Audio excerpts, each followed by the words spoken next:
तो आज हम पंचायती राज व्यवस्था का पार्ट 2 करेंगे। इसमें पंचायती राज जो है आपका ख़त्म हो जाएगा। उसके बाद कल हम म्यूनसिपैलिटीज़ करेंगे।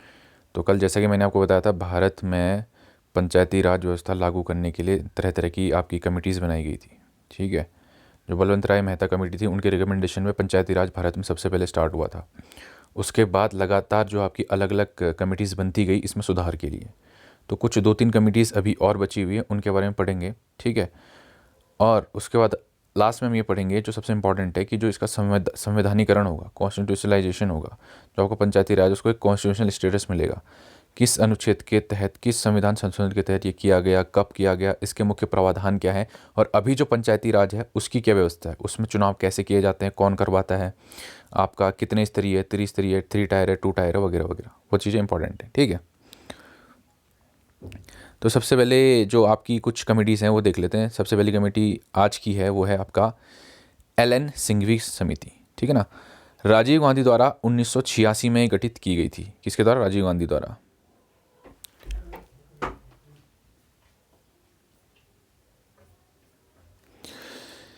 मुख्य सिफारिशें जो इस कमेटी ने मुख्य सिफारिशें की, फिर से बोलना, जो आपकी 1-2 कमेटीज आएंगी इतने इंपॉर्टेंट है नहीं है, फिर भी इनकी कब गठित की, किसके द्वारा गठित की, वो देख लो। बाकी सिफारिशें लगभग सेम ही रहेंगी अभी के आगे। ठीक है, तो पहली, पंचायती राज संस्थाओं को संवैधानिक रूप से मान्यता देने और उनके संरक्षण की आवश्यकता है। इन्होंने कहा कि जो पंचायती राज है उसको संवैधानिक स्टेटस दो, उसको संविधान में डालो। ठीक है ना, अभी के बाद जितनी भी आपकी कमेटीज आएंगी, इससे पहले वाली कमेटीज भी आई थी, उसमें भी संवैधानिक स्टेटस देने की मांग की गई है। और लगातार इसके बाद जितनी भी कमेटीज आएंगी सारी की सारी ये डिमांड करेंगे, भैया इसको संवैधानिक स्टेटस दो आपका। ठीक है, कॉन्स्टिट्यूशनल स्टेटस दो। तब जाकर 1992 में एक संशोधन लाया जाएगा और उसको संवैधानिक स्टेटस दिया जाएगा। पहला रिकमेंडेशन ये हो गया इसका। दूसरा, गाँवों के समूह के लिए न्याय पंचायतों की स्थापना की जाए। मैंने कहा न्याय पंचायत, एक विकास पंचायत होती है जो आपके विकास कार्यों को देखती है, एक न्याय पंचायत होती है जो आपके न्याय के मामलों को देखती है, छोटे मोटे। तो इन्होंने कहा कि कुछ गाँवों को लो, उनका ग्रुप बनाओ और उनके लिए एक न्याय पंचायत बना दो, हर गाँव में नहीं। ठीक है, गाँव की पंचायतों को ज़्यादा आर्थिक संसाधन उपलब्ध कराए जाए। मतलब ऐसा कि जो पंचायत है उसको थोड़ा आर्थिक संसाधन, माने धन कमाए वो, इसके संसाधन ज़्यादा दिए जाएँ ताकि वो डेवलपमेंट काम अच्छे से कर पाए। पंचायती राज संस्थाओं के चुनाव उनके विघटन एवं उनके कार्यों से संबंधित, अगर जो पंचायती राज से कोई भी रिलेटेड अगर कोई समस्या आ रही है, उनके चुनाव से रिलेटेड आ रही है, वो विघटित हो जा रही है, उनके काम से रिलेटेड कोई भी समस्या आ रही है, तो उसके निवारण के लिए एक जुडिशियल आपका ट्रिब्यूनल या न्यायिक अधिकरण बनाया जाए। न्यायिक अधिकरण क्या होता है? कुछ नहीं, इसमें जजेस बैठेंगे, आपके ट्रिब्यूनल बैठेंगे, बेंच बैठेगी, वो आपकी सुनवाई करेगी। ठीक है, सेम चीज़ है, इसको हमने नया नाम दे दिया न्यायिक अधिकरण। एक विशेष न्यायिक अधिकरण माने कुछ जज होते हैं जो विशेष कार्यों के लिए आपका डिसीजन या आपका विशेष केसेस सुनते हैं। अब जो ट्रिब्यूनल होगा, कौन से केस सुनेगा? पंचायती राज से रिलेटेड, तो इसको ट्रिब्यूनल बोल दिया हमने। अगर वो कोई विशेष कार्य सुना, अब जो कोर्ट होता है ना, सुप्रीम कोर्ट है, सुप्रीम कोर्ट सभी केस सुनेगा किसी भी प्रकार को। ठीक है, लेकिन जो ट्रिब्यूनल होगा विशेष प्रकार के मुद्दे के लिए बनाया जाएगा। जजेस ही होंगे उसमें, सेम प्रोसेस चलेगी आपका जैसे कोर्ट में चलती है, लेकिन एक विशेष मुद्दे के लिए। तो ये जो ट्रिब्यूनल्स होंगे किसके लिए बना होगा इन्होंने? पंचायती राज व्यवस्था के लिए। ठीक है, अब देखो अगली कमेटी आती है थुंगन समिति। ठीक है, थुंगन समिति 1888 में बनाई गई। मुख्य बिंदु उसके देख लो। पहला है, पंचायती राज संस्थाओं को संवैधानिक मान्यता देनी चाहिए। मैंने कहा जितनी भी संस्थाएं, अब जितनी भी आपकी समिति से आएंगी, सबकी की डिमांड होगी संवैधानिक इसको मान्यता दी जाए। सबसे इंपॉर्टेंट, पंचायती राज त्रिस्तरीय हो, 3 टायर हो। ठीक है, एक स्टेट, एक जिला लेवल पे, उसके बीच लेवल पे, फिर ग्राम लेवल पे। उसके बाद जिला परिषद को पंचायती राज व्यवस्था का केंद्र होना चाहिए। जो आपका जिले लेवल पे जिला परिषद होगी वो इसका केंद्र होगा, पिवोट होगा। मतलब जो भी डिसीजन लेगा वो जिला, एक तरीके से जिला परिषद ही लेगी। ठीक है, पंचायती राज संस्थाओं का 5 वर्ष का निश्चित कार्यकाल होना चाहिए। अगर पंचायती राज में कोई आपका चुनकर आया तो उसका कार्यकाल कितना होना चाहिए? 5 साल का होना चाहिए। उसका दोबारा चुनाव होने चाहिए, ऐसा कुछ। ठीक है, पहली बार जो इस समिति, थुंगन समिति ने, उन्होंने कहा कि महिलाओं के लिए भी आरक्षण होना चाहिए। SC ST की बात तो कर दी हमने। ठीक है, लेकिन इन्होंने कहा महिलाओं के लिए भी आरक्षण होना चाहिए। जिला परिषद का मुख्य कार्य पदाधिकारी जिले का कलेक्टर होगा। अब जो जिला परिषद है उसका मुख्य कार्य अधिकारी जो होगा, मुख्य अधिकारी कौन होगा? जिला कलेक्टर, DM कह सकते हो एक तरीके से। इसके बताती है गडगिल समिति। अब ये इंपॉर्टेंट है। ये इंपॉर्टेंट क्यों है? क्योंकि जो गडगिल समिति है इसी के बाद आपका संविधान संशोधन होगा और इसको संवैधानिक स्टेटस दिया जाएगा पंचायती राज को। तो इसके जो रिकमेंडेशंस हैं, जो इसकी आपकी मुख्य बिंदु हैं, वो इंपॉर्टेंट हो जाते हैं। ठीक है, तो 1988 में गडगिल की अध्यक्षता में कांग्रेस पार्टी द्वारा ये गठित की गई, गडगिल समिति। ठीक है, पंचायत, इन्होंने, इनके रिकमेंडेशन क्या थे? इन्होंने क्या क्या बोला कि पंचायती राज में क्या क्या चेंजेस होने चाहिए? पंचायती राज संस्थाओं को संवैधानिक दर्जा दिया जाए। ये तो हर कोई बोल रहा, मतलब इन्होंने भी रिपीट किया सेम। गांव, ब्लॉक तथा जिला स्तर पर त्रिस्तरीय पंचायती राज व्यवस्था होनी चाहिए, ठीक है ना। एक ग्राम पे होनी चाहिए, उससे ऊपर ब्लॉक लेवल पे होनी चाहिए, फिर आपका जिला लेवल पे पंचायत की 3 स्तर होनी चाहिए, 3 टायर होनी चाहिए, ठीक है। पंचायती राज संस्थाओं का कार्यकाल 5 वर्ष सुनिश्चित कर दिया जाना चाहिए, जैसा कि इससे पहले वाले ने बोला था। पंचायत के सभी 3 स्तरों के सदस्यों का सीधा निर्वाचन होना चाहिए, डायरेक्ट इलेक्शन होना चाहिए। इसका मतलब जो आपका जिला, ब्लॉक और आपका गांव लेवल पे जो पंचायत बनेगी उसमें जो सदस्य चुनकर आएंगे उनका डायरेक्ट इलेक्शन होना चाहिए। डायरेक्ट माने हम प्रत्यक्ष रूप से उसमें वोट करेंगे, ठीक है। अनुसूचित जातियों, जनजातियों तथा महिलाओं के लिए आरक्षण होना चाहिए, बहुत बढ़िया। पंचायती राज संस्थाओं को कर वसूलने तथा जमा करने का अधिकार होना चाहिए। उनको ये अधिकार होना चाहिए कि किसी प्रकार का कर वसूल सकें, कर लगा सकें, या फिर आपका क्या उसको जमा करके इकट्ठा कर सकें, ताकि उनकी आर्थिक स्थिति ठीक हो और वो कुछ काम अपने स्तर पे भी कर सकें। ये नहीं कि हर चीज़ के लिए वो स्टेट पे डिपेंड है, स्टेट फंड्स पे डिपेंड है, ठीक है। एक राज्य विद्या आयोग, एक स्टेट फाइनेंस कमीशन बनाना चाहिए जो आपके वित्तीय मामलों को देखेगा कि पंचायती राज को कितना पैसा देना चाहिए, आवंटन क्या क्या है, वगैरह वगैरह, ठीक है। राज्य चुनाव आयोग पंचायतों के चुनाव संपन्न करवाएगा, मतलब जो आपकी पंचायतों को चुनाव है उसको करवाएगा कौन। अब ऐसा नहीं कि आपका क्या है, आपका एक जो राज्य में चुनाव आयोग होता है, जो आपका इलेक्शन कमीशन होता है राज्य में, स्टेट में स्टेट इलेक्शन कमीशन, वही आपको पंचायती राज पंचायतों की इलेक्शन करवाएगा, ऐसा काम। तो ठीक है भाई, ये सब तो हो गया। अब इनकी रिकमेंडेशन को ही लेकर आपका जो है पंचायती राज व्यवस्था को संवैधानिक आपका उसका संवैधानिकरण किया गया, कॉन्स्टिट्यूशनलाइजेशन किया गया, ठीक है। पंचायती राज व्यवस्था को संवैधानिक दर्जा 73वें संविधान संशोधन अधिनियम 1982 के रूप में दिया गया और यह 24 अप्रैल 1993 को प्रभाव में आया। मतलब हमारा एक संशोधन किया हमने क्या किसमें, संविधान में, और कहा कि पंचायती राज व्यवस्था को हमने एक संवैधानिक क्या आपका उसको संवैधानिकरण कर दिया उसका एक तरीके से, ठीक है। उसको संविधान में एक स्टेटस दे दिया, संविधान में रख दिया उसको कि हाँ ये भी एक संविधान का हिस्सा है, ठीक है। कब, 1992 में। और ये लागू कब से हुआ, 24 अप्रैल से इसके जो प्रावधान थे वो लागू हुए। मतलब 24 अप्रैल से अब ऐसा ऐसा चीज़ें मानी जाएंगी जो इसमें कही है। तो इस संविधान संशोधन में क्या क्या चीज़ें थी, मतलब जो इस संविधान संशोधन में चीज़ें होंगी वही तो अभी आपकी पंचायत की स्थिति होगी, ठीक है ना। तो इस संविधान की आपकी मुख्य बिंदु बोलूँ या अभी जो पंचायत की स्थिति है वो बोलूँ, दोनों सेम बात है।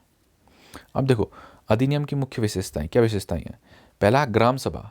इन्होंने कहा कि ग्राम सभा होनी चाहिए। अब ग्राम सभा क्या है, यह पंचायत क्षेत्र के पंजीकृत मतदाताओं की एक ग्राम स्तरीय सभा है। जैसे गांव में बैठते हैं ना सब लोग, आपका ग्राम सभा क्या, उस ग्राम में जितने भी आपके रजिस्टर्ड वोटर्स हैं उनके ग्रुप बैठेगा, उसको आपका क्या ग्राम सभा बोलेंगे। ऐसी सभा होनी चाहिए बोला इन्होंने, ठीक है। यह उन शक्तियों का प्रयोग करेगी, मतलब इनको वो शक्तियाँ दी जाएंगी कि आप ये कर सकते हैं, जो डिसाइड करेगा कौन, आपका राज्य विधानमंडल, जो आपका राज्य की आपकी लेजिस्लेचर है। उसने कहा कि जो हमारे ग्राम सभा है हमारे राज्य में, उसको ये अधिकार दे दिया हम कि ये वो काम कर सकती है, ठीक है। उसके अकॉर्डिंग वो काम करेगी, ठीक है। त्रिस्तरीय प्रणाली, उन्होंने कहा कि 3 टायर आपका सिस्टम होगा। अब यहाँ पर इन्होंने ऑप्शन नहीं रखा, ठीक है ना। जैसे बलवंत राय कमेटी में था कि आप ऑप्शन है कि आपके पास कोई भी राज्य कितना भी स्तर बना सकता है, लेकिन यहाँ पर इन्होंने कहा कि त्रिस्तरीय होगा सब जगह, मतलब 3 टायर होगा, ठीक है।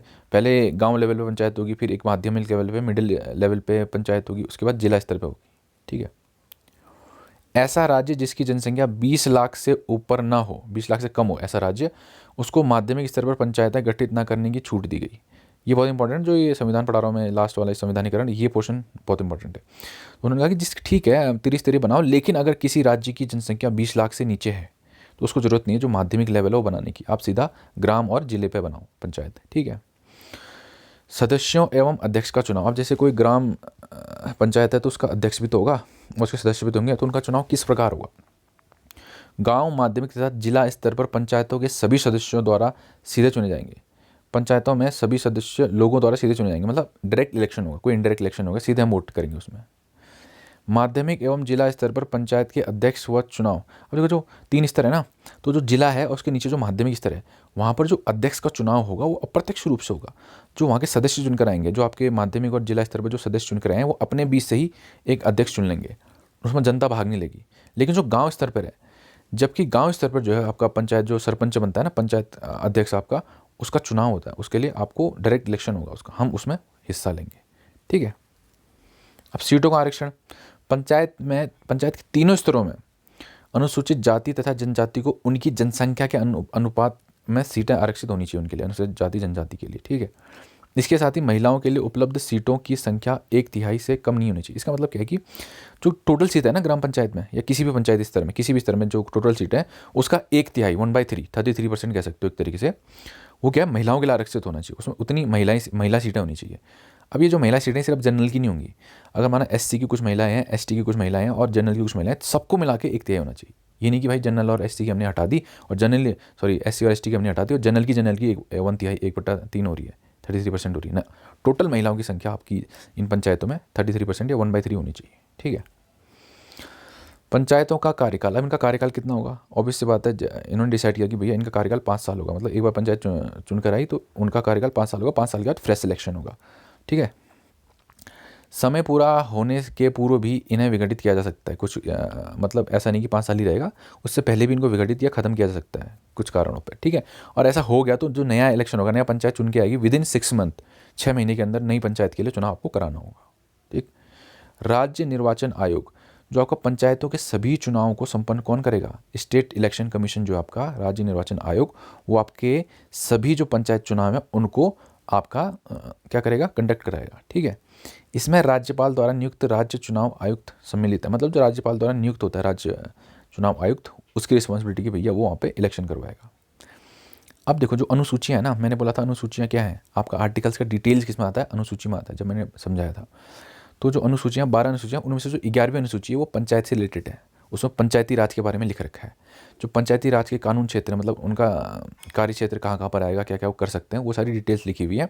और इसमें 29 सब्जेक्ट लिखे हैं। 29 सब्जेक्ट माने इन विषयों पर ये इसका अधिकार है, इन विषयों पर ये मतलब रूल करेगी या एग्जीक्यूट करेगी, ठीक है। 29 विषय लिखे हुए हैं 11वीं अनुसूची में पंचायती राज से रिलेटेड। कैसे विषय हैं? जैसे ग्रामीण विकास है, आपका गाँव का विकास के बारे में कौन बात करेगा, कौन काम करेगा? पंचायत तो करेंगी। पीने का पानी है, ईंधन है, पशु चारा है, कृषि, मत्स्य, उद्योग आदि, ऐसे 29 विषय, 29 सब्जेक्ट हैं जिन पर आपका जो है पंचायत को अधिकार है कि ये इन पे काम करें, ठीक है। तो इसी के साथ ये है आपका end of the Panchayati Raj. But अभी कुछ अनुच्छेद पढ़ लेते हैं, कुछ आर्टिकल्स पढ़ लेते हैं जो आपके इससे रिलेटेड है, पंचायती राज से, ठीक है। तो पहला है 243 243A। इसके अंदर क्या दिया गया? ग्राम सभा। आपसे पूछ लेगा कि जो ग्राम सभा है किस अनुच्छेद के अंदर दी गई है, उसकी डिटेल है, उसके बारे में किस अनुच्छेद में लिखा गया है? 243A के अंदर। फिर आता है 243B। 243 है सारे, लेकिन ABCD है सारा, ठीक है। B इसमें पंचायतों का संविधान, जो पंचायत किस प्रकार काम करेंगे वगैरह वगैरह, जो संविधान टाइप होता है वो लिखा हुआ है। 243C पंचायतों का गठन कैसे होगा, क्या होगा वगैरह वगैरह, गठन के बारे में लिख रखा है, ठीक है। Establishment of panchayat. 243D सीटों का आरक्षण, मतलब किस प्रकार से सीटों का जो पंचायतों में आरक्षण होगा उसके बारे में लिख रखा है। 243E पंचायतों का कार्यकाल कितने साल तक रहेगी? 5 साल रहेगी ना, किस में लिखा है? 243E में। 243F सदस्यता से अयोग्यता, अगर कोई पंचायत का सदस्य है तो उसको अयोग्य किन किन केसेस में हम अयोग्य घोषित करेंगे उसको, ठीक है ना। तो वो 243F के अंदर लिखा हुआ है। 243G पंचायतों की शक्तियाँ, जो आपकी पंचायतों को क्या क्या शक्तियाँ किसके अंदर दी गई हैं? G के अंदर, ठीक है। उसके बाद 243K पंचायतों का चुनाव किस प्रकार होगा वगैरह वगैरह, जो डिटेलिंग दी गई है 243K के अंदर दी गई है। उसके बाद 243O चुनावी मामलों में न्यायालयों के हस्तक्षेप पर रोक। अब ऐसा नहीं, देखो अगर जैसे आपका ग्राम पंचायत है, कोई भी पंचायत है, उसमें जितनी सीटें हमने एक क्षेत्र को दी हैं, आवंटित की हैं, उसको लेकर आपका कोई भी कोर्ट में नहीं जा सकता कि इन्होंने ये गलत तरीके से आवंटित की सीटें वगैरह वगैरह, उसमें न्यायालय का कोई हस्तक्षेप नहीं हो सकता, ठीक है ना। प्रोहिबिट किया गया है जो आपका जुडिशरी है उसको 243O के अंदर, ठीक है। तो ये था आज का वीडियो। इसी के साथ जो पंचायती राज है वो हो गया ख़त्म। कल से हम पढ़ेंगे म्यूनसिपैलिटीज़ जो आपका रह गया, ठीक है। कोई डाउट हो तो पूछ लेना।